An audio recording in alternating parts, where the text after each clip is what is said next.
Hey, welcome to Graphic Policy Television GPTV. I'm Brett. In my hands is I Am Batman number 0, the next chapter in Jace Fox's steps towards becoming Batman. And I think it's a really interesting chapter. It's a really interesting series so far. It is, as I said, a continuation of the comic, which was the next Batman's Second Son, which I thought was really good. Kind of an underrated, under-the-radar story and series. So just like that, this one's written by John Ridley, who wrote that as well. So this is penciled by Foreman, inked by Norm Rapmund, colored by Lokus.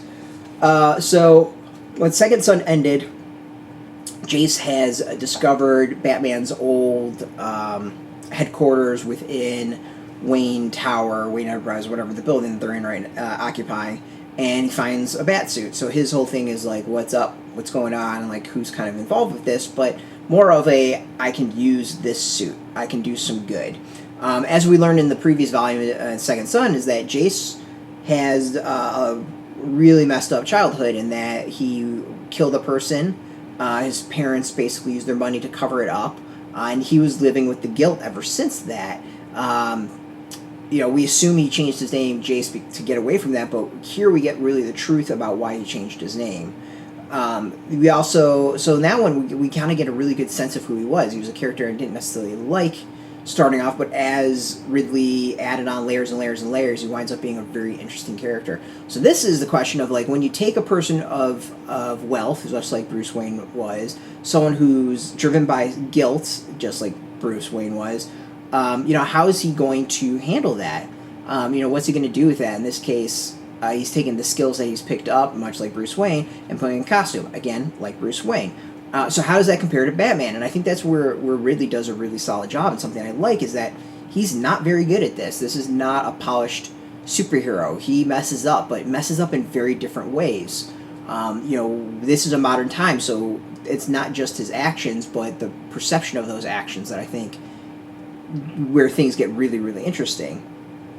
What I also really like of this, and John Ridley is brilliant at it, is that he folds in real-world issues into his storytelling, not so that it's distracting or anything like that, but it is part of the storytelling. In this case, we have people who are protesting with cops on the other side overreacting to those protests.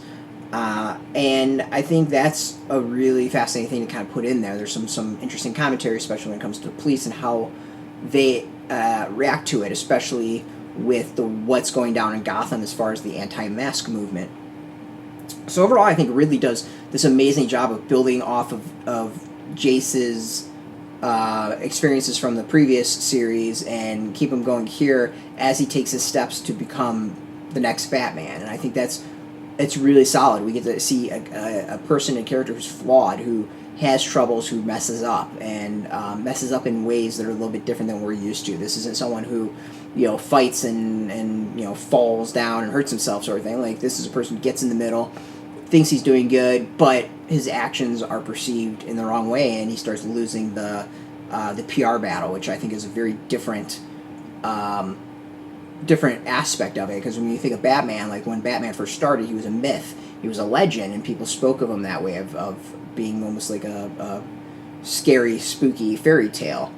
This, they know, and they don't know that this Jace is a different Batman, so they're kind of putting that reputation together, and I think all that gets really, really interesting. And I think it's going to be fascinating to see where it all goes. The art is good. It's a little bit, I think, weaker than the previous volume. There's some I think works really well. There's some of it that I don't think works all that great. Let me see some of the protests. But overall, it's pretty good. I think some of my issues is that some of the art just kind of lacks some detail that I wish was there, and I think it's just the style of the artist, and it's not bad. It's just one of those, like, it doesn't quite hook me like some other styles would. So, but overall, it's good. Like, there's also the other thing is there's no moments that I would say are really memorable, visually wise. Like, nothing I sit there and I will linger on a page and be like, oh, this is like an iconic page or spread or panel. But overall, it's good. It's a good first chapter of what's to come, and I think I'm really interested in seeing how Ridley builds his Batman. especially during modern times. And I think that's going to be where things get really, really interesting. It's out in comic shops now. You can go get it. We got a link beneath this video. Put in your zip code or tell the shops near you. No shop, no problem. We have some links underneath. There'll be affiliate links, so we get a small percentage by doing that. You help support our site, so thank you. And just watching our videos support us, so thank you for that. If you're into DC Comics, if you're into comics in general, check us out every single day at graphicpolicy.com. We're on Twitter, Facebook, YouTube, Tumblr, all at Graphic Policy, keeping it nice and consistent. So until next time, keep reading those comics, and keep it geeky.